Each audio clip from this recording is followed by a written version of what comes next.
reporting on the games you love by people who love to game. The MMO Reporter Network. You're logging into your favorite game, grinding out some gear.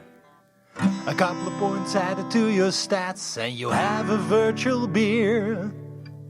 Max level is pretty cool, but I'll remind you here, my friend. These games are not about the goal, it's about the journey and not the end. You're listening to MMO Reporter, brought to you by Audible.com. Get a free audiobook download at audibletrial.com/MMO Reporter. And by Doghouse Systems. Choose your weapon with Doghouse Systems.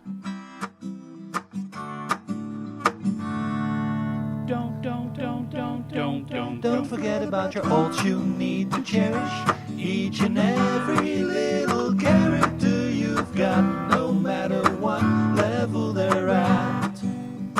Don't forget about your ults you need to cherish. Each and every. Hello, everyone, and welcome to another episode of MMO Reporter. This is episode 297.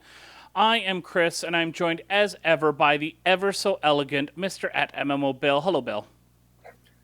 Elegant? Gee, I don't know how to even respond to elegant. I think you did so elegantly. I think I need to overpronounce my T's. That may be helpful. That could be it. That may be helpful.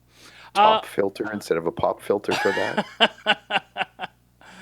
I'm excited, Bill, because we've got some pretty big news to talk about this week. A couple big things. We're going to talk about the Guild Wars 2 expansion, which I'm going to say right off the top here, holy crap, Brian, how did you do it? Our guest, our patron, our editor-level patron from last show did call it mounts in Guild Wars 2, but we'll talk more about that in a little while.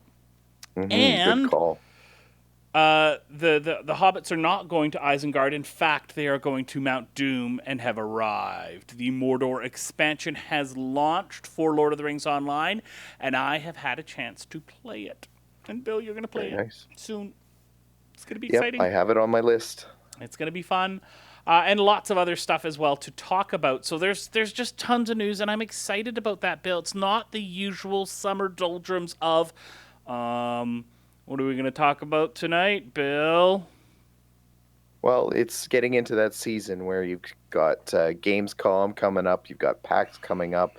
There's a lot more conventions starting to happen, and people tend to, there always seems to be a bit of a blast of announcements as the summer comes to an end.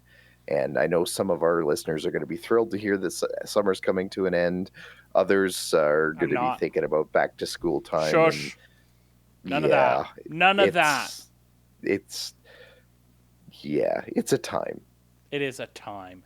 I am disappointed, though, Bill, because the only correct answer to my question about what are we going to talk about tonight, Bill, should have been, we're going to talk about taking over the world.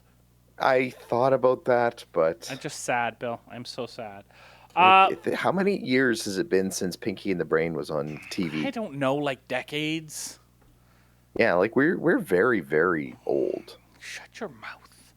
Like, not even just regular old. Like, we used to be able to make jokes about being old because we were, but now we're really old. We're like, there are people our age that are grandparents. Yeah, Think about that for a bit. Yeah. All right. Can you please take away my sadness, my depression, my I don't know even what to call it, my lethargic apathy for the world, and tell me about all this great stuff you've been playing this week? Sure thing, Gramps. I've been playing, so the big thing I've been playing actually is Guild Wars 2, and I'm very excited we get to talk about it so much today. I played with my wife episode 6, and I found it to be a shorter episode, but the content in it was fantastic. So I won't do a spoiler anything for it or anything like that.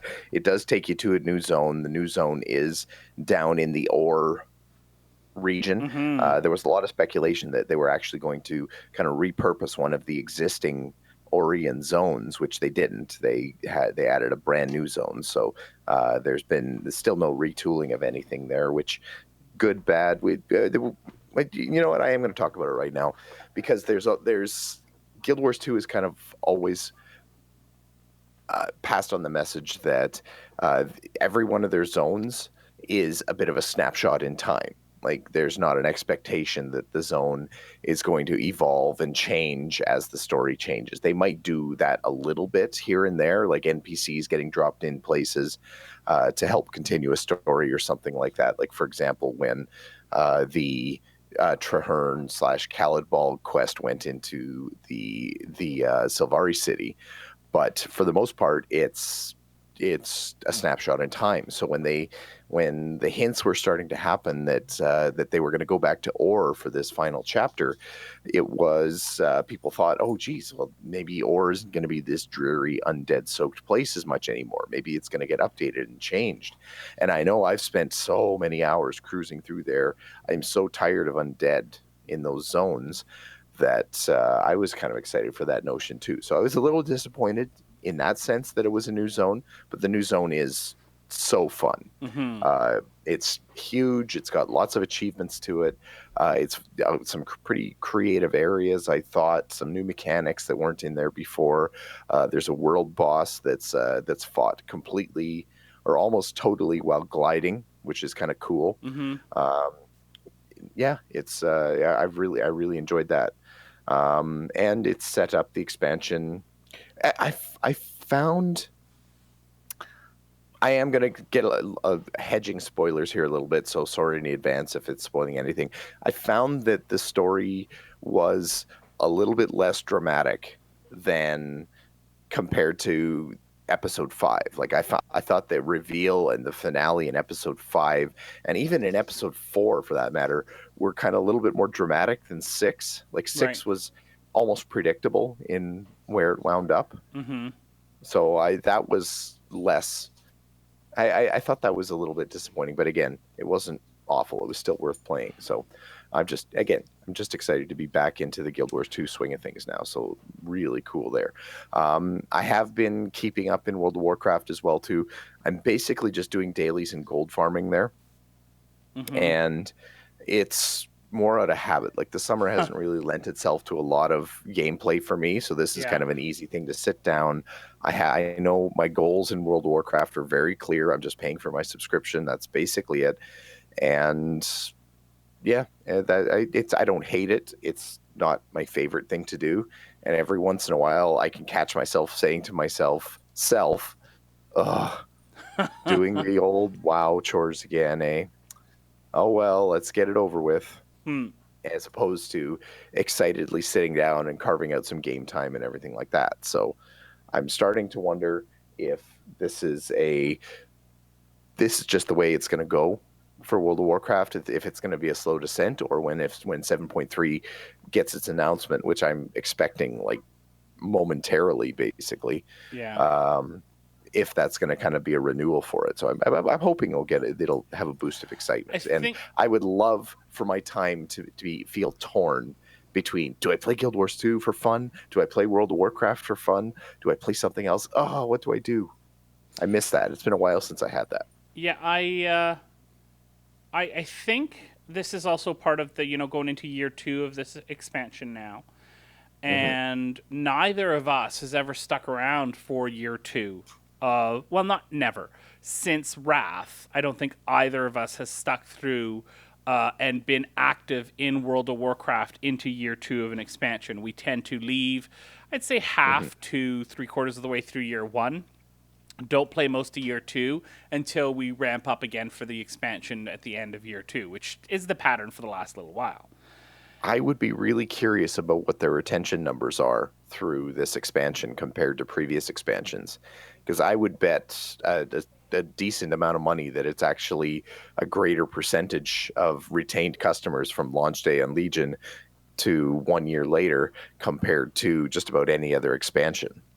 Ever, period. I don't think that if I wasn't playing as much with you and Darren, that I would still be subbed.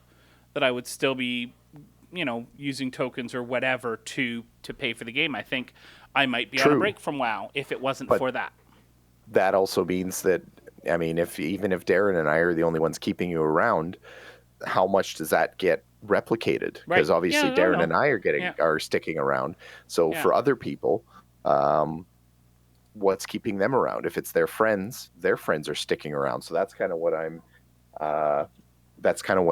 Right. I'm saying is, like, even if not everybody is impressed and through the moon, there's enough people that are sticking around to make it seem like a more full world. And when there's enough people sticking around, there's the satellites that they drag in as well too. The people who are playing, I'm just playing because of my friends. Well, those are still people playing, so it counts. Yeah. And I think for me too, maybe more in a different situation. I've got playing WoW so much has put a lot of other games that I care about really on the back burner. For a while, I was playing WoW so much just because we were pushing so hard to try and get to more content, get gold for tokens, all this sort of stuff that, my Guild Wars 2 time went to the side. My LOTRO time went to the side. All the other games that I kind of dabble in really didn't happen very much because I was into WoW too much. And so now I've got other things that I need to get into, right? There's an expansion for LOTRO that we talked about. ESO I had to jump into for, and I didn't spend as much time as I would have liked because I had to get back to WoW. Now I think I'm at the point now where I want to spend a little time on those other games and maybe relax a little bit on WoW. We'll see how that goes.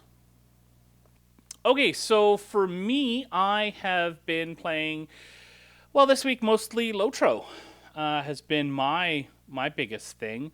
The Mordor expansion launching. We'll talk about that a little bit more in a while. And I've been enjoying it. I did do a bunch of stuff to finalize Update 20, U20, before I jumped into Mordor. I did run at the Black Gate and die. Fall. I didn't die. You fall. You then, you don't resurrect. You just are revived. And you recover. You recover. Thank you. And then I played in the Guild Wars 2 beta weekend. It's summer. It's been a crazy busy summer, which is unusual for us here. But I haven't been able to game as much, but I did get into the Guild Wars 2 beta weekend, and we'll talk about that later too. So I really don't have too much to talk about right now because it's all later on in the show. But yeah, it's the cool. LOTRO one is actually. I'm keen to try that out as well too. I just need the mortgage to be approved. So. Yeah. I understand.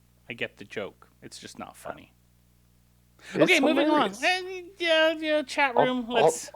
All the people who are saving desperately their pennies to try to get the LOTRO expansion are. You're struggling to get that $40? They get it. Yep. Anyways, I know I'll talk about the comments that we got back on Twitter. We got one back about it, and you're going to be happy about what the comment is about, because I asked people on Twitter what they thought about Mordor. Okay, before we get to our news, though, we're going to talk about our wonderful patrons. As you heard last show, Brian was an editor-level patron, and he got to join us on the show, and we might bring him back and stream with him and stuff like that, so that's going to be exciting in the future. If you want to become a patron and help support what we do here on the MMO Reporter Network, you can go to patreon.com/MMO Reporter, and you can take a look at some of the different levels, the different pledge levels that we have there, as well as some of the different rewards that we have for those different pledge levels. And you too can become a patron and help us keep the lights on here at MMO Reporter. So go check that out, patreon.com/MMO Reporter, and you too can help support what we do here. All right, Bill, it is now time to move things along to the news.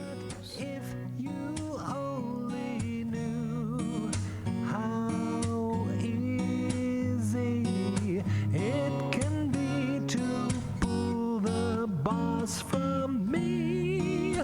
More than deeps is all you have to do to make the rain. Then you wouldn't have to say that you pew pew. All right, Bill, it is very exciting times in the Guild Wars 2 universe because there was a big announcement about the next expansion. Now, we knew this was coming. We knew what it was going to be generally about, but just a little bit ago, ArenaNet announced Path of Fire, the new expansion for Guild Wars 2, launching very, very shortly, just in September. So that's pretty exciting that it's coming so soon. Most other games will have longer lead times to their announcement for their expansion and when it actually launches. So I'm really excited that they were able to hold the details of this close to their chest. We knew that it was coming, but we didn't know much about it. So very exciting. Bill, can you tell us about Path of Fire and what it will do to the Guild Wars 2 community? Yeah, so there's a ton of information out of there too. Like they've been in information spam for the last couple of weeks on this. But I think the thing that I really wanted to kind of point out at the start here too is the content cadence that they've hit, like with the regular releases and the continual updates and the balance patches and everything. All through that, like their entire season 3, they hit essentially all the dates that they I won't say promised, but they said that they told the community we want to release on a 2 to 3 month cadence. We are going to have content patches, we're going to have balance patches, we're going to have world versus world patches. They've hit on all of those promises to varying degrees, but they still have hit them. And at the entire time, they also had a team that was dedicated to building an expansion. Again, something they said that they were doing. So they're actually keeping their promises, which is kind of a big deal. And that was something that I think ArenaNet kind of fell behind on. There was a lot of disappointment in the community for heavy hype and and light delivery kind of thing. I won't say nothing to deliver because I still like Heart of Thorns, but that's what they were accused of.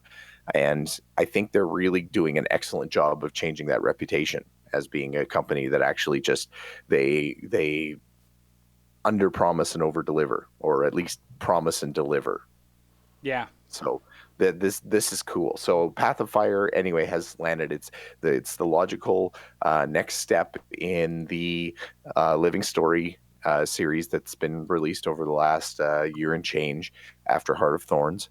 And it's full of a ton of new features. So they're repeating the expansion feature that they did last time with Elite Specializations. Every class in Guild Wars 2 is going to have a new spec line. So a specialization, for those of you who are not Guild Wars 2 familiar yet, I can't believe you're listening to this show and you're not, but hey, there it is. It's kind of like a spec line in a class, but it really affects the entire ability set of your class. So a specialization, when they add new ones now, it typically involves a new weapon capability for the class, which means an entire new set of attack abilities. It also means an entire new set of, the weapon doesn't, but the new specialization introduces a new set of utilities as well. And there's always a new mechanic that seems to go along, or almost always a new mechanic, in that the class is now doing something differently, like you're moving differently. There's a spell feature that class has never seen before that's being introduced. And we're going to go over all the spec lines just really quickly a little bit later. But yes, there's new specs for everyone.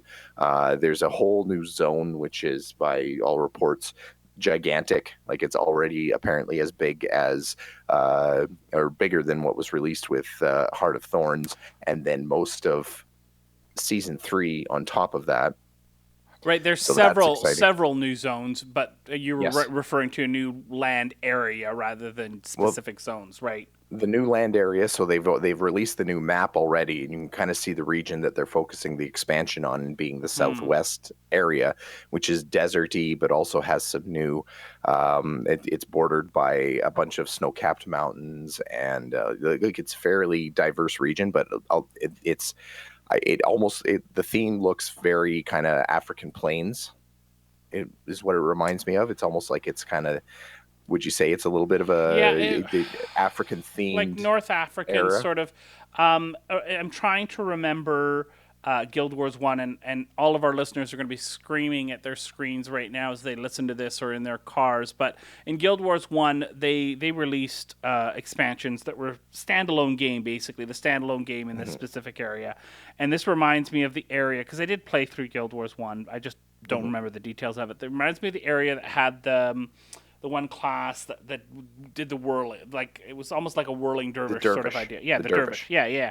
So that it reminds me of the area that class was in. So I don't know if that actually is dervish, the same area. The dervish came out with Nightfall, if I remember correctly. And Nightfall was definitely set in Ilona. So that's the name of the new quote-unquote continent or area or whatever you want to call it, is Ilona. And it's... Anyway, so that's the new region as well, on top of the new specs.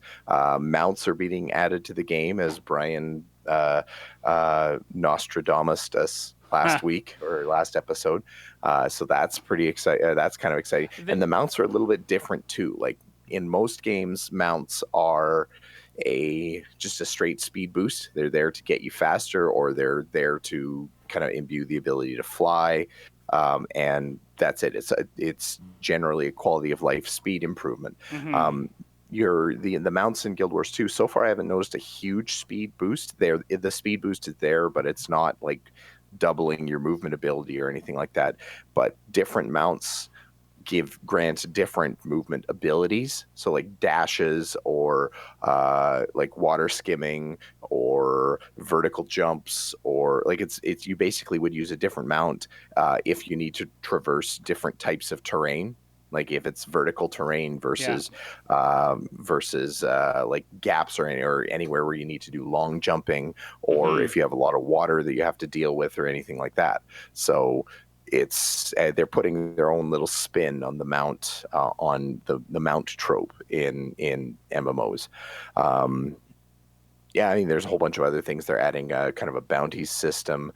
They're adding another guild hall to kind of go with the guild halls that they introduced in Heart of Thorns, and we're getting new information all the time, as well as a continuation of the storyline that finished up with episode 6. I don't think it's a spoiler to say that it's actually following the new enemy, the human god of war, Balthazar. So they're getting away from the whole dragons thing, although the dragon theme is still very important, because the region they're going to is actually kind of marked as being a big area for the crystal dragon Kralkatorrik.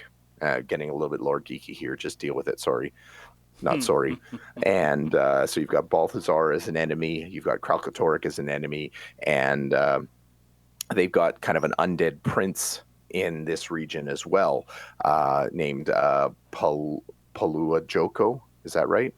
Sure. Anyway, I know it's the last name Joko, and this is another NPC that came from Guild Wars 1. But anyway, so you've ultimately got these three enemies that are going to be guiding the story here, and each one is just as dangerous as the other. So it's going to be really neat to see which one winds up being the biggest baddie, which ones, and how it all ties into the story, and whether you're fighting all of them, or if you're able to pit two of them against each other, as they were trying to do in the season 3 story with the two of the anyway. The story is really compelling. A lot of people have been kind of complaining to me that they find the Guild Wars 2 story campy, and it kind of is, but I love it, and I'm really excited to go down that path. So right.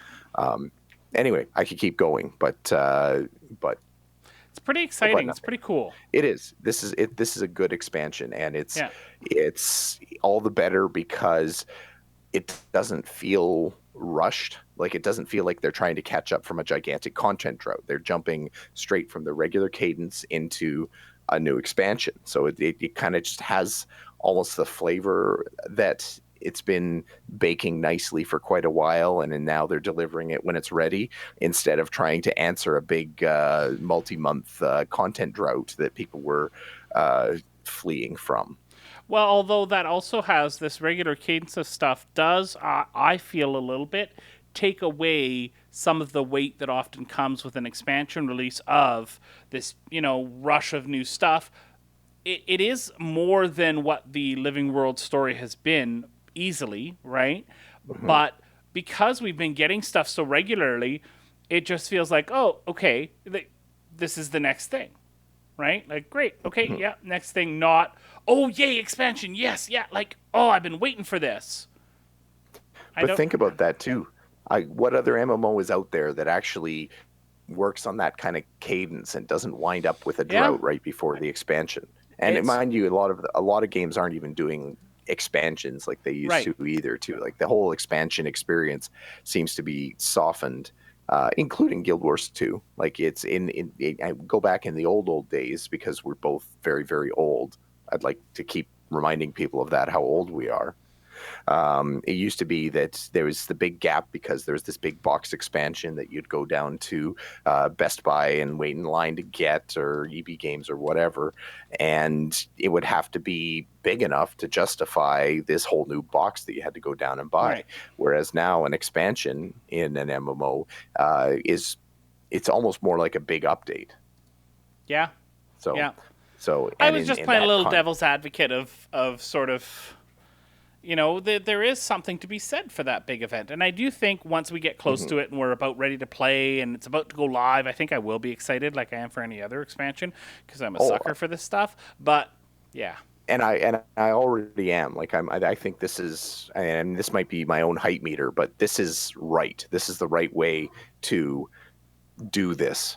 Like they've got a good cadence here. They people are receiving the next piece exactly when they would expect the next piece to arrive, but in this case, the piece just happens to be many times larger than you would expect. So it's really good. So anyway, let's talk a little bit about class specializations. Sorry, Tax in the chat room is asking, is it just a new gear grind?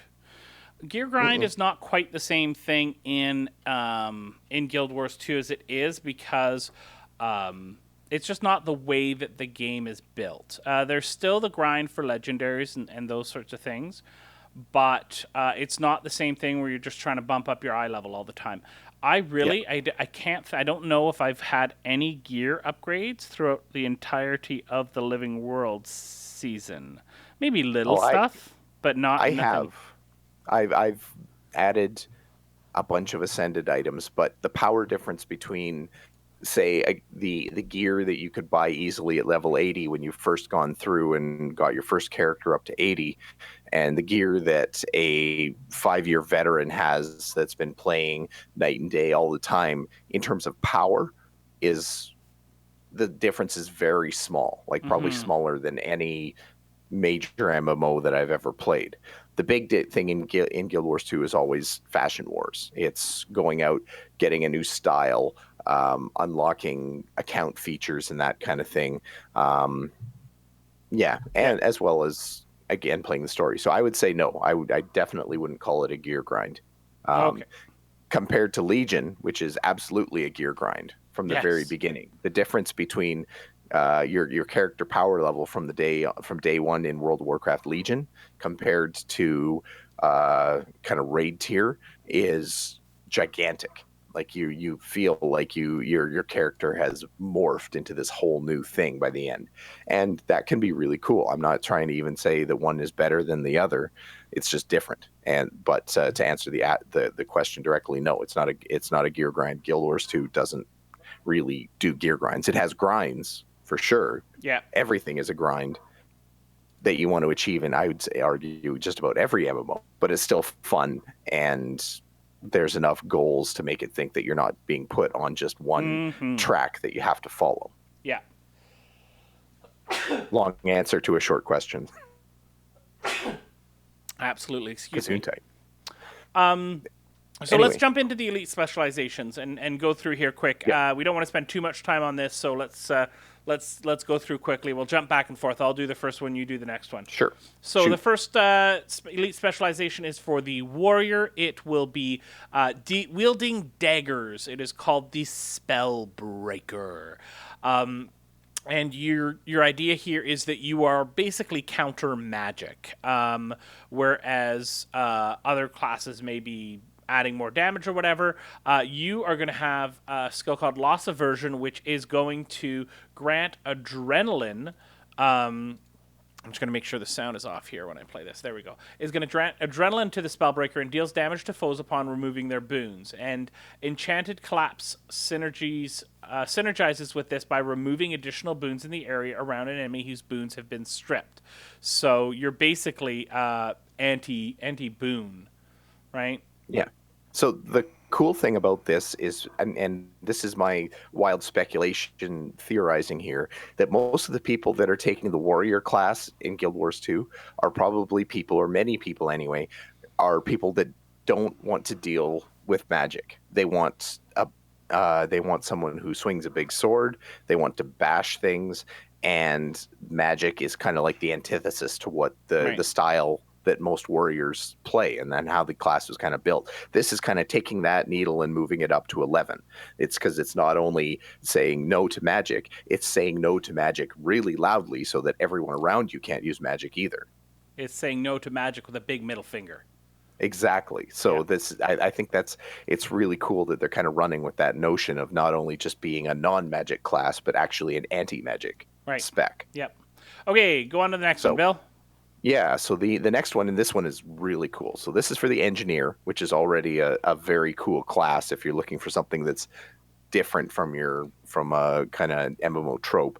It's for the engineer, and the spec is called the Hollowsmith. So the main thing for the Hollowsmith is that these are engineers that have learned to deal with photon generators. So basically being able to make hard light. So what this means for the gameplay is it's adding essentially abilities that protection abilities and offensive abilities that are hard light. They're sort of like Mesmer illusions and that kind of thing, except it's not quite so much pets as it is like armor for your class. Like when you go into Hollowsmith mode, you get this awesome kind of grid-like sheen all over your character. And the new mechanic that adds is actually heat management, because it's not a perfect system. You're not just shooting photon magic out. You're actually running excuse me. I'm sorry, I'm trying not to die of a plague here. You get I understand this week. Sorry you have to deal with that. But anyway, it's an imperfect technology that overheats as part of its mechanic. So these engineers have kind of figured out ways to they have to manage their heat, and the heat can be used to kind of increase the power of their abilities if they hold the heat at just the right level. But if they overheat, their character starts taking damage. And in worst case scenarios, I think you can actually share that damage with the people around them. I'm not sure about that though. We'll have to try that when the class demo comes out. But just that new mechanic of heat management is very cool, and the whole notion of overheating and that, I think, adds kind of a neat little flavor to the class as well. So this is actually one that I'm really keen to playing, and I'm almost certain this is where I'm going to spend my my level 80 boost that I got with my pre-order. Yes, I pre-ordered, and there are very few games on the planet that I'll pre-order for, and this is one. All right, moving along to the next one. The Elementalist's new elite specialization, the Weaver. Now, this is interesting because they wield swords, and the new mechanic, if you choose this elite specialization, will allow you to wield 2 elements at once, which is something that Elementalists have not been able to do before, so that's kind of exciting. So the Weaver is going to have new skill combinations, or new skills for every possible combination of elements. So that's like 100 new skills plus. And I think the way it works is you're going to have like your typical combination of main hand, offhand. Your 1, 2, 3 is going to be one element, and your 4, 5 is going to be the other element. For those of you who don't know, the elementalists work differently. You don't have weapon swapping like a lot of other classes. You have your stance swapping. So you will be a staff, and then you have different skills, whether you're fire stance or earth stance or water stance. So now you're going to be able to mix that up. So, and you're missing the level of complexity there too, because it's not just having like 2 fire spells and 2 earth spells. Every single combination of element is a whole new attack bar. Right.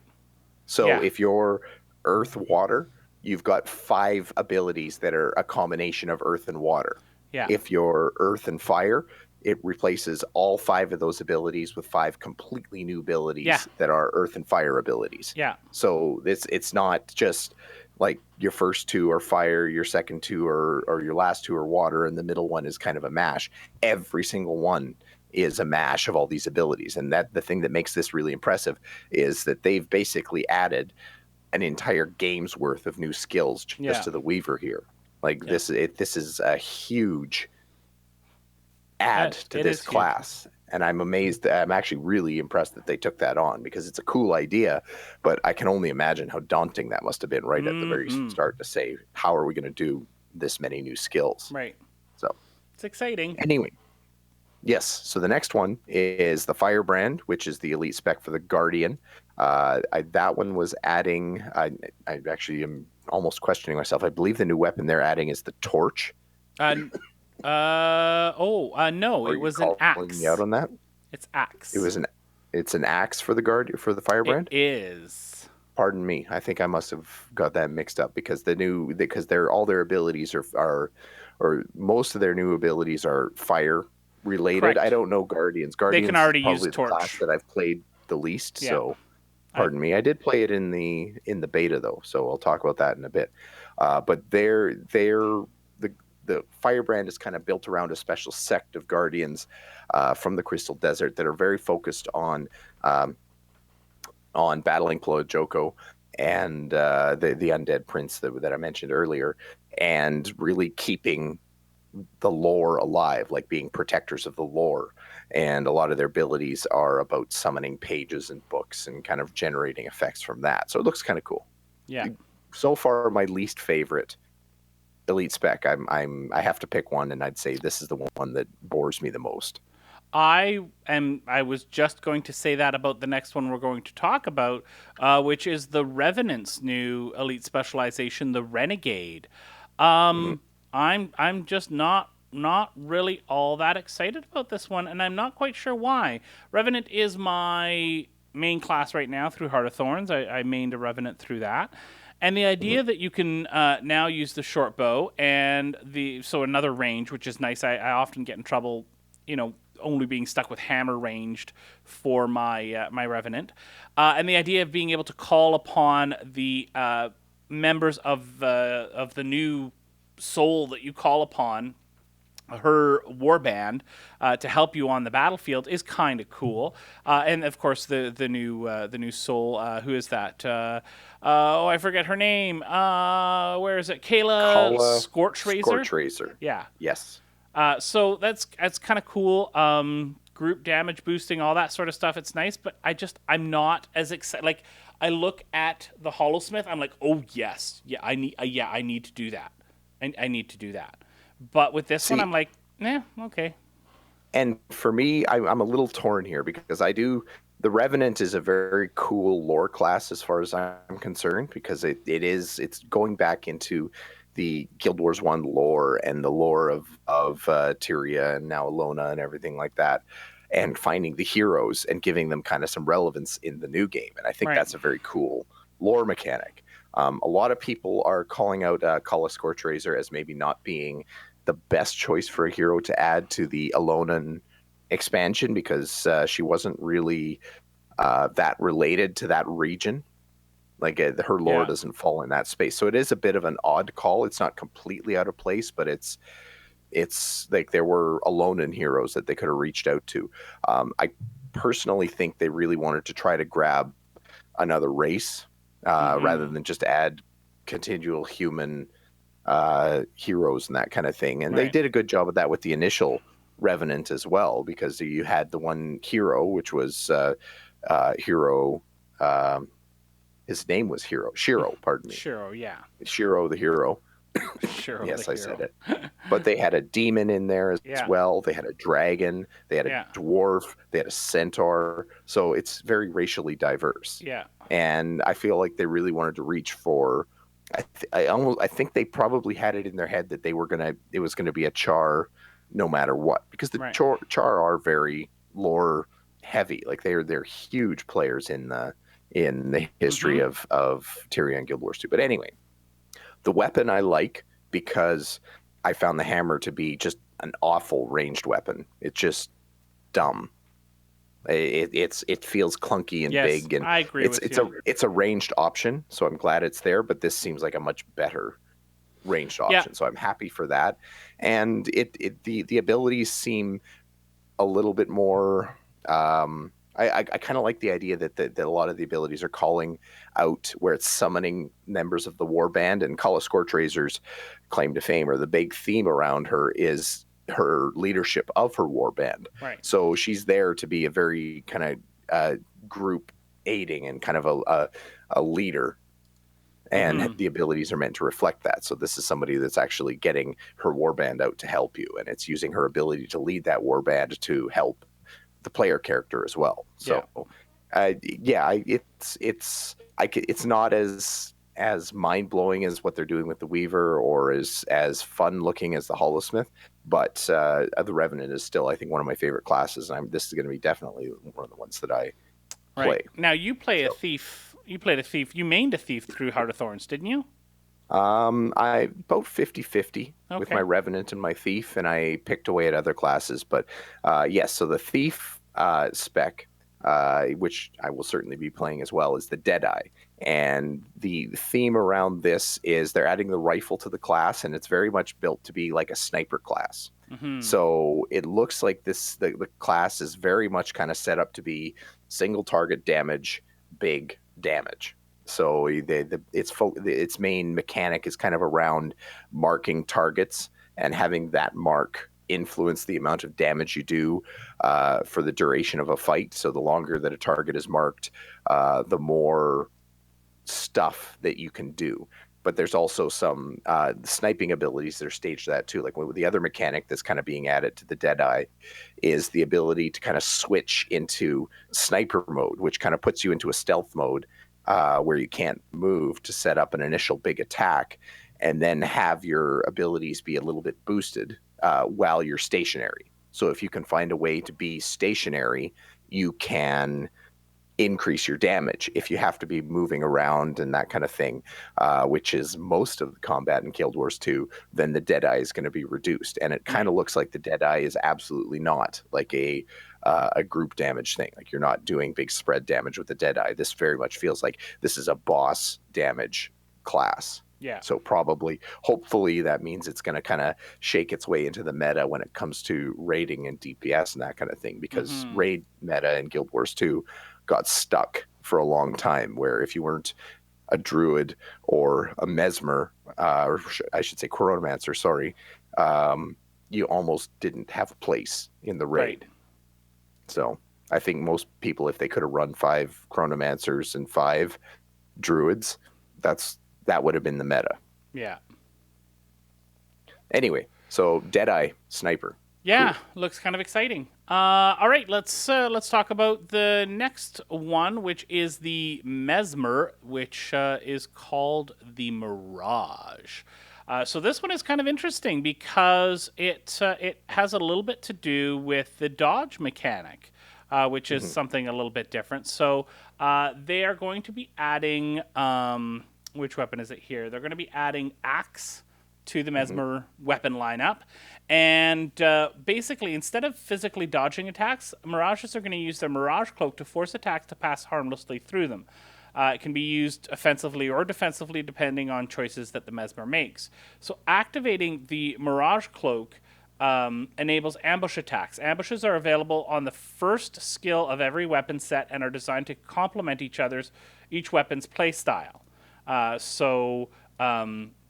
It's possible to force all of your illusions to use ambush attacks via the Illusionary Ambush utility skill, or by taking the Infinite Horizon trait, which, when active, applies Mirage Cloak to all of your illusions. So basically, you are being a little bit more roguey, I guess, a little bit more sneaky, stabby. Well, and a little bit more bursty too, because I think what a lot of people found, or what I found, I shouldn't put this on other people. When I played the Mesmer, and I was playing like an illusion Mesmer, and I wanted to really have a lot more burst damage when I went and blew up my illusions on the enemy. Right. And it wasn't quite as bursty as I wanted it to be, because one illusion would hit and then the other would kind of wander close and then it would hit. And it could take 2 or 3 seconds for the whole thing to happen at once. Like, one of the things that the Mirage Mesmer is going to do is that ambush attack that's going to actually have all of the illusions attack at the same time. So you get that kind of damage burst. Again, Right. kind of a cool mechanic. This one seems a little bit more of a subtle change compared to some of the more wild elite specs, but I still like it. It's going to be curious to see, though, how much it takes in the community after the Chronomancer was such a staple in kind of the high-end content for a long time, because you can't have that's one of the things that I'm understanding, is that you can't have 2 elite specs loaded at the same time. So you can't be a Daredevil / Deadeye, a DDD, if you will. But you can't. So you'll have to actually go back to the kind of the core specs plus the new specialization. Right. So if does this supplant the Chronomancer? I don't know. We'll see. All right. What do you think of the Necromancer? Yeah. So I found my Torch class. So excuse me, Guardian Necromancer, basically the same thing. The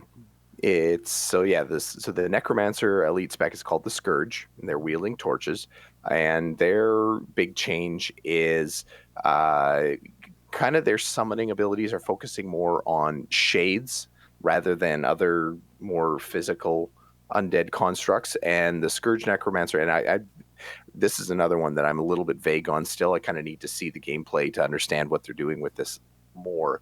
But from what they're really trying to create more of a support spec, because that's something the Necromancers never really had through any iteration, was being seen as anything that was kind of very helpful for a group. They were always very much kind of on their own. They were a damage class, and they didn't really help or hinder their teammates. Right. So that's the main switch here, is that most of their abilities are like protection abilities for their allies, buffs, controlling crowds, enemy fear, that kind of thing. Fearing is not new for the Necromancer, but the general support aspects and the protection aspects are. So that's going to be kind of cool. Yep, it's going to be fun. Okay, let's talk about the Soulbeast. Soulbeast is the Ranger elite specialization, and I think it can be most easily summarized as Petless Ranger.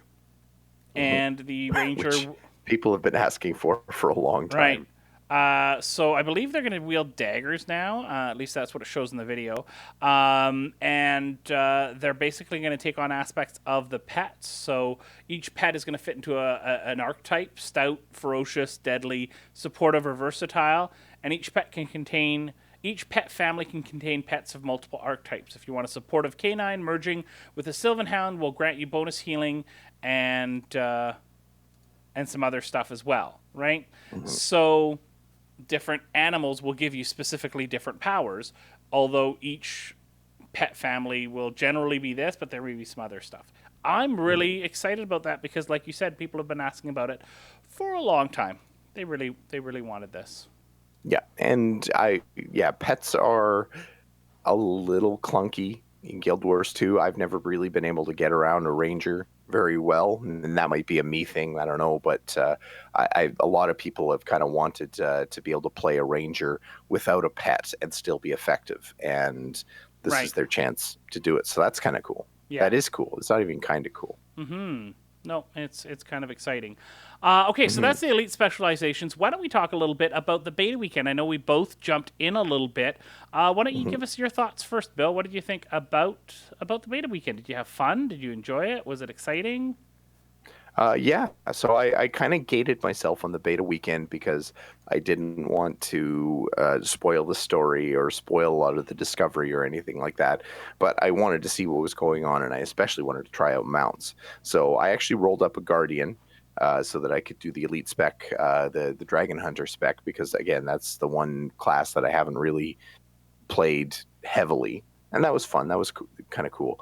But anyway, so getting in, the new zone is I like the environment. It's a very beautiful zone. Like Guild Wars has had beautiful landscapes forever. Like this isn't new and it hasn't changed, so that's cool. Yeah, geez, where do we even start? You know what? I'll start with the mounts because that's going to be kind of the biggest one. The you only I only experienced kind of the first bit of mounts because mounts in Guild Wars 2 or in the expansion are actually going to be mastery abilities that you train up. So you start with a certain few abilities, but as you kind of grow your character, or this is what you're leveling towards in Guild Wars 2, because you're not doing any new levels. You're still, the level cap is still level 80. You're going to be kind of, one of the things you're growing is your ability to use your mount. It is a speed boost. It is a straight speed boost. I've timed that out, and it is a noticeable speed boost, but it's not doubling your speed, or you're not suddenly lightning around. The movement is a little bit stiff. Like the mount that they give you to kind of try out at the beginning is very much, it's kind of like a straight line runner, where turning corners is just a little bit awkward, but not like you can kind of see your pet skid a little bit when it's turning a corner. It can't do like a straight 90-degree turn. Every turn is a little bit wide, but I kind of like the feel of it. It's kind of like a weighted travel speed boost, so you can kind of tell that it's built for straight ahead speed, not necessarily the same level of agility that you would have when you're running. But the big thing is, oh, go ahead. Sorry. I didn't see anyone else. I don't think it would have mattered how much time you would have spent on it. I didn't see anyone else with any other mounts during the beta weekend, so I think it might have been locked to the Raptor, which is what we all had, which is what we see on screen right now, running around with that extra jump ability that you've got. Sorry, keep going. Yep, and yeah, so the big piece for the Raptor is actually the movement, the additional movement abilities that it gives you. So like the jumping abilities and your kind of ability to move around. There is an attack ability. Actually, the attack ability for mounts is kind of cool too. Did you try that at all, Chris? I did. I actually fought around quite a bit, and basically how it works is all the mounts will have a different. I'd call it almost an engage skill. So while you're riding around, you can use it to start your fight. Once you use that skill, you're dismounted as part of it. So you kind of leap in, and the one for the Raptor was a tail swipe, and then you were dismounted and started your fight as you went in there. So it's a great way to start the fight as you go in. And that was a lot of fun. And it's so smooth. Like mounting is instant. You hit your mount key, and like there's no delay. You don't have to be standing still or anything like that. You're just on your mount, and it felt good that way. But the actual dismount was even better, because it felt like, okay, I'm jumping into combat and everything like that. There's not really a penalty for starting combat on your mount. Right. You just, it's very smooth, and it feels good to make that transition. Did you try running and mounting? Because I didn't try that. I didn't know. Like, can you mount while running, or do you have to be standing still? I was running, yes. So I hit the mount key while I was running, and it worked. Okay, cool. That was one of the things I was trying just through the story thing. I didn't do it much. I did it a little bit in the race as well, too. Yeah. Because I got dismounted when I fell off in the water, and as soon as I jumped out of the water, I was able to remount. So that worked. But yeah, that was the other thing, too, is they've actually added racing. And I think that's part of the reason for kind of the quote-unquote clunky movement or straight line speed, is because racing, I think, is going to be a thing. They actually have a mechanic with a finish line and everything, and an event that you can take part in, and it keeps track of the people who are actually participating in the race, so you can race against other players. Yeah. It was a very neat event, and I could see them adding races throughout I'd the love world. Tons of races. Especially if they're like, I don't mind if they're on rail stuff and things like that. It's nice that there was a timer, so it would run even if there were no other players, and there would be NPCs there as part of it as well. Almost like I'd like them to expand it almost to the point of like Starship Combat in SWTOR. Like, that was one of my favorite things of that game, and I'd really like a similar thing with tons of Mm-hmm. races everywhere. And if I wanted to just sit there and race forever, that could be my life, right? That Mm-hmm. would be cool. So we'll see what comes of that as we get closer to the expansion. Maybe we'll get some news about that. Did you do Mm-hmm. anything else? I mostly explored the city and unlocked it, got the vistas and stuff like that around the city. I didn't go out into the wilderness too much. I did a little bit, but most of my time was spent exploring this new city. What about you? Mm-hmm. Yeah, pretty much. Again, I did the race and kind of saw the countryside that way, but I deliberately avoided any story or heart or anything like that just because I didn't want to spoil that story. Right. So that was essentially it. But yeah, the world feels very good. I think it's definitely a different region than any other area that we've seen in terms of buildings, in terms of landscape, and that kind of thing from in Guild Wars 2. It's a definite departure from the jungle if you were tired of the jungle. Mm-hmm. So that's a thing. And yeah, I was pretty impressed. It was a good beta. I liked how they set up the beta too. In terms of just giving free level 80 characters with full Yeah. exotic gear, is all the different sigils that you could possibly use. It was a chance to kind of try out a character class that I hadn't really tried very much before. With and getting set up was no time. Like the amount of time it took me to put some sigils on and runes in my armor, kind of finish the elite spec and building up my skills was tiny. If you're at all familiar with Guild Wars 2, you're going to spend maybe minutes doing that. And even if you're brand new to the game, it wouldn't have taken very long to get going. Mm-hmm. And they set up an instance that was only this zone that Mhm. that you couldn't get out of it, so it was an easy way for them to do that. They got you right into it was a really well run beta weekend. Really enjoyed it and thought that it really stoked my excitement for the new content that's going to come with this expansion. I think it looks Mhm. pretty. It's the events were fun. It did. I mean, if I was looking for downsides, um, what I got to play felt like more of Guild Wars 2, but I'm okay with that. I just kind of just want more Guild Wars 2. Other expansions for other games have been big shifts in the storytelling tone, in the new combat abilities, in the way the zones are set up. Every WoW expansion, for example, does something big and different, right? They change the game significantly. And Mhm. this just felt like more of the same, which, I mean, for some people that might be a downside. Kind of not for me, I guess. Mhm. Yeah, so there you go. That's what our thoughts were on the beta weekend. They're gonna have Mhm. some more time coming up where people are gonna get to play in the game, right? Aren't they? Are they gonna have something? Yep. Just yeah, they are. They're Yep. just this weekend, right? No, next. So Oh, it is this weekend. yeah, in no in so yeah, this weekend there is the class weekend. So you're going to be able to demo all the new specializations in PvP and World versus World Yeah. only, not in the regular part of the game. Right. If you're when after that, they're going to have Mount Week, which we don't know what that looks like, other than it's going to be mounts. And then after that, that Mount Week starts on August 28th, and Story Week starts on September 3rd, and that's when I guess we're going to be getting maybe some story exposition or background or I don't know. I don't know what that's going to look like either. But that's going to be where the flavor is going to be coming from.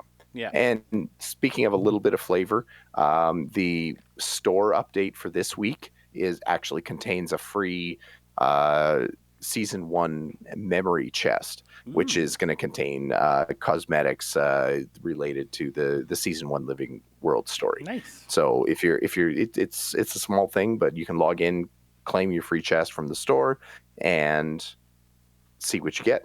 There's rares, there's commons, and everything like that. So you Cool. never know, you might win the lottery, or you can spend gobs on gems and buy 1,000,000 of those chests if you want. But I'm not gonna. yeah, I'm not gonna. I won't either. Okay, we're going to run along real quick to talk about our sponsors. Audible. Go to audiblepodcast.com/MMO Reporter, and you can check out the world's best audiobook service. They have got a ton of stuff on there. If you run out of podcasts every week and you just need more, Audible is the place you want to go to get yourself set up and get some great audiobooks that you can listen to on your commute, at the gym, on your walk, whatever you need to do, they've got you covered.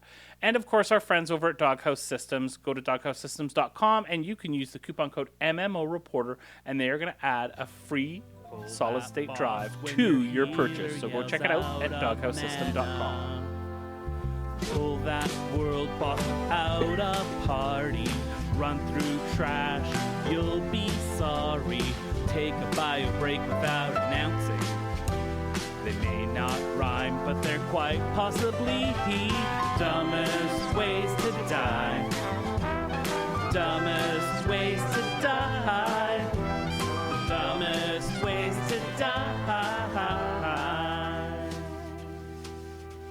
So many. All right, Bill. Speaking of dumb ways to die, oh my gosh, did I ever die in my time in Mordor in Lord of the Rings. First of all, I missed the quest from Aragorn to open up the Black Gate, which, by the way, in case you're wondering, was a really, really fun quest, and I really enjoyed playing through that and getting the cutscene and all that. But I kind of missed that, so I ran at the Black Gate a few times. And then I spent some coins, mithril coins, and skipped the gate and got over it, and then tried to backtrack and died. So finally figured out that quest from Aragorn, and the Black Gate came down. I went through it, and I went into Mordor. I do have to say, though, after that first area with Aragorn, it was a pretty slow section where the majority of it was sort of, the expansion started with a bunch of story stuff, and it was a lot of reading, and I got to play as Gollum for a little while, and I'll skip this ahead because I don't want to spoil it for anyone, but it was a fairly slow time in the expansion. It was not the most exciting start. Then I got to Mordor and had fun. It was a blast. Mordor is wonderfully gloomy. The quests are tough. I'm really, it's the minute I get off the main road, boy, things kill me.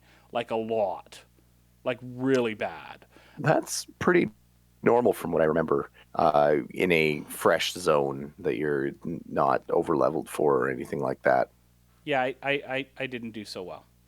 Yeah. So overall, right now, first impressions, only a couple of hours in, Ding 106, I think earlier today even.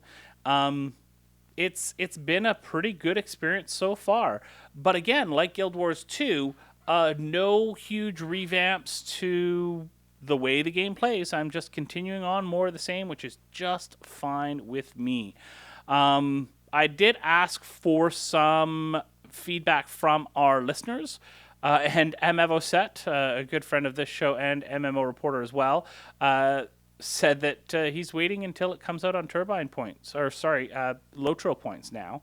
The one thing about this expansion is that it was not available for points right away. It's going to be available sometime November, December for points. So people who wanted to play it had to pay for it. They couldn't use the points they've been accruing through being VIP subscribers. They had to actually shell out the money or wait until November, December. So that was the one feedback that we got for that. So that's kind of sucky.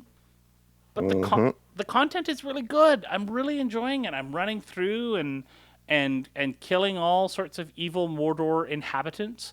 The new currency kind of reminds me of Guild Wars 2 and salvaging, because you get this item that you can then use on some weapons and gear, and it turns it into a currency. So it doesn't quite salvage it into crafting materials, but it salvages it into a new barter currency. So that's kind of interesting. And I haven't even touched the allegiance system. Or let me rephrase that. It hasn't touched me. I haven't seen a trace of it. I'm guessing it's for level 110, which is the new max level. Okay. Yeah. So that's unfortunately something that I can't talk about. Hopefully I'll get there shortly. Yeah, I'm excited to continue on with this. It's now a new story. It's no longer the epic story. The epic story is done. Now we are on to a new story, the Black Book of Mordor. So it's really weird not to have epic quest, right? That's not something. It's still kind of the epic story, but it's not the epic quest anymore. There's no flaming rings anymore. Kind of sad. Yep. So I don't know. I'm looking forward to playing with you. I think it'll be fun. We'll get to talk about it more when we get to play together. I do think it's my thought right now. Definitely worth the $40 for the standard edition. I still, and I will hold them to this. I still think the High Elf race should be part of the standard edition. They can say that it was supposed to be. They never said it was going to be part of the expansion. It was always something in addition that they were doing at the same time. It was part of all the discussion about the expansion. And I disagree with the fact that it's not part of the standard edition incredibly. All the rest of the stuff, whatever. I couldn't care less about the cost of the Ultimate Fan Bundle and the Collector's Edition. That's just... Okay, fine. You want all this cosmetic stuff, you can spend the money. The basic edition is a good price. It should just have the High Elf race. Mm-hmm. So that's that. Any thoughts? Anything you want to add? No, like I said, I haven't had a chance to try it yet. I like I said, will Any once questions I or anything? strike gold with my Bitcoin mining. Okay, I seriously, will, $40. If $40 is that hard for you to get, I'll get you $40. Seriously. It feels gross to be buying the cut down version of the expansion. Okay, I gotta stop you there. It's not the cut. It is. It feels like it though because the new race is not included, and I realize the race is just the tiniest cosmetic difference. It's not going to be that much of a functional difference to the rest of the game, but it's excuse me. It's the feel, like it just feels bad, man. But it's not. Okay, I agree with you. First of all, but it's not a requirement. If you want to play this, there you go, $40 done. You're in. You're gonna get all the same quests that you would play on your High Elf, all that sort of stuff. I think it sucks that it's not part of the standard edition. I think it's wrong that it's not part of the standard edition, but it's not. They're not gouging just to get into Mordor. I will disagree with that statement wholeheartedly at all times. Not that you said that, others have. Mm-hmm. Okay, we're done now. Okay. Okay, let's fly through the quick mentions here. Like I said, though, $40, well worth it. Well worth $40. Chat room is saying Gumsgang have not had this much fun in LOTRO for quite a while. They did a good job. Oh, so there you go. That's the community's thoughts. Quick mentions, very quick mentions, because we are running long. Neverwinter Tomb of Annihilation launches on PS4 and Xbox on September 12th. That is the same expansion that recently launched on PC, the one with the dinosaurs. If you wanted dinosaurs in your D&D, this is the one for you. Next, anything to add to that? We already talked about the content pack itself. It's not an expansion, but content pack.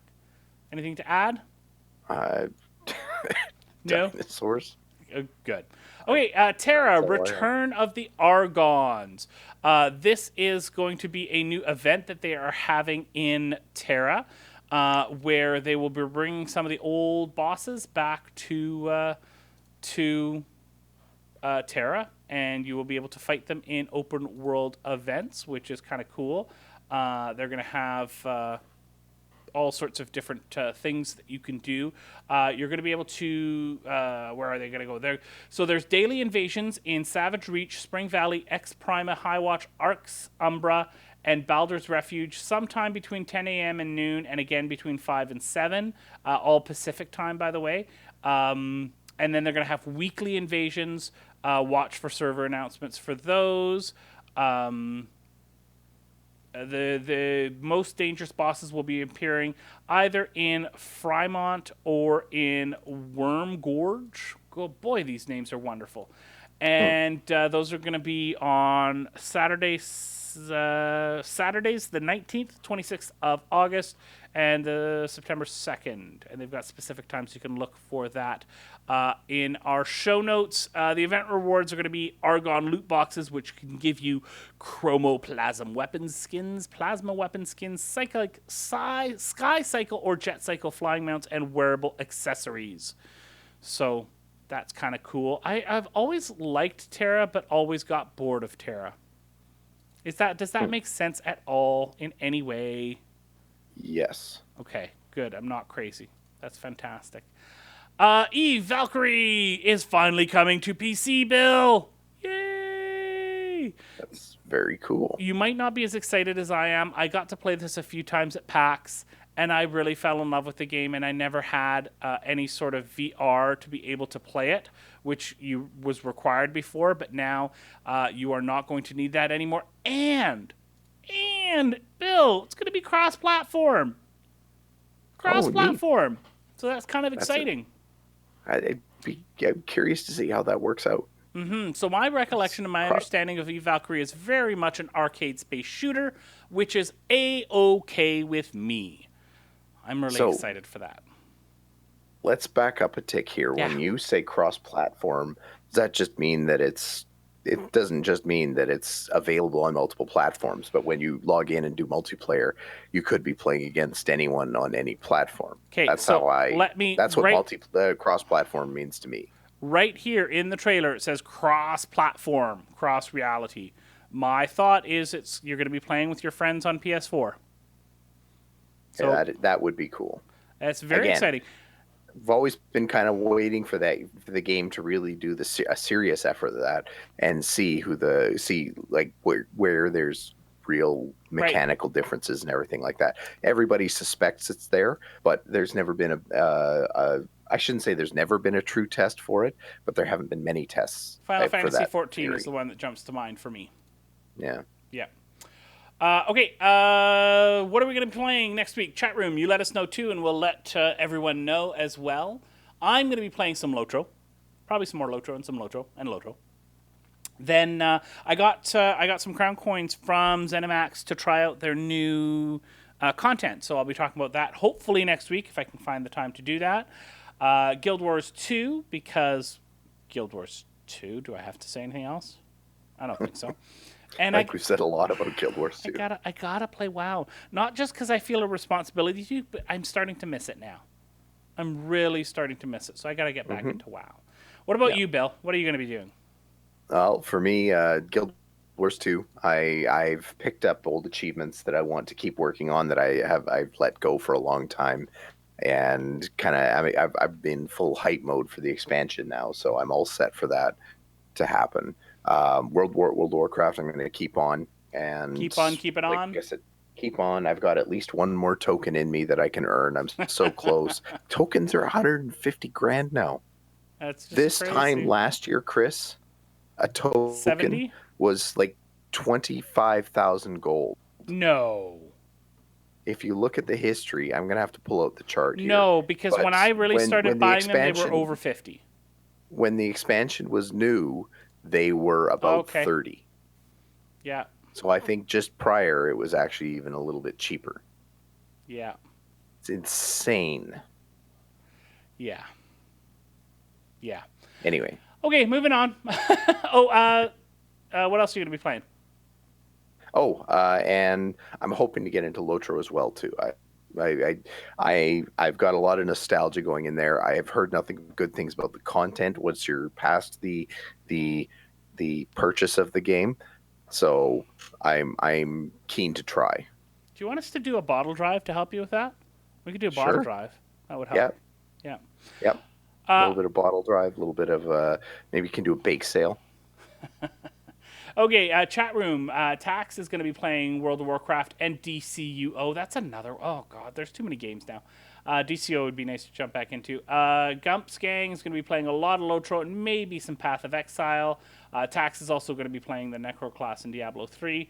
And Misfit, Misfit is going to be playing Orbis VR, for sure, WoW, Guild Wars 2, Secret World Legends, Wildlands, Marvel Heroes on Xbox, must be on holidays or something, because that's a lot of gaming. I'm more than a little bit jealous of that list. That's fantastic, especially the VR part. I just gotta say, if anybody wants to send me any sort of VR, I would not. Bottle drive for an Oculus Rift now that the price has come down. I know, right? All right, Bill. If people want this is a thing. I think we need to plan the MMO Reporter bottle drive.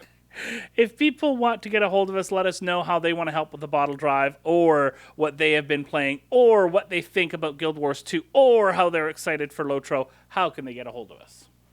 Well, visit us over on MMOreporter.com is a great start. You can email us at mmo.reporter@gmail.com. Send all those fantastic thoughts to us there. We love to hear from you. We love to put it on the show. You can visit us on Facebook at facebook.com/MMO Reporter. You can tweet at either of us, either at MMO_reporter for Chris or at MMO Bill for yours truly. You can give us a call at 616-666-6778. Leave us a voicemail, and again, less than 50% swears. We'll put it on the show. Visit us on YouTube at youtube.com/MMO Reporter Network for our YouTube channel there. Over on Patreon, you can patreon.com/MMO Reporter. If you're one of those lovely, lovely people who likes to help us out and keep the show going, we love it and we appreciate it, and it's just downright humbling to think that people actually enjoy it enough that they want to keep throwing their coins at us and everything like that. It's very nice. And finally, if you're not a Patreon kind of person, head over to MMOreporter.com/support, and we have other ways that you can help us out there. Awesome. Well, thanks, Bill. That was a fun show. I really enjoyed it. Yeah, it was a great show. Very, very Guild Wars 2-y. It felt right in my wheelhouse. And thanks to everyone who came and hung out in the chat room. It was nice to have everybody there chatting as we recorded. We just really like hanging out with you guys and talking games. Thanks to everyone for downloading the podcast, watching it on YouTube, however you may consume the show. We sure appreciate the fact that you did. We sure enjoy making it. We hope that you enjoyed this particular show. We hope that you come back next week. But of course, most importantly, we hope to see you in game. Don't forget about your ults you need to cherish. Thanks for watching the video, everybody. Don't forget to check out all the other podcasts at MMOreporter.com or by clicking on any of the links here. And please check out our Patreon campaign at patreon.com/MMOReporter. Thanks, everyone, and see you in game.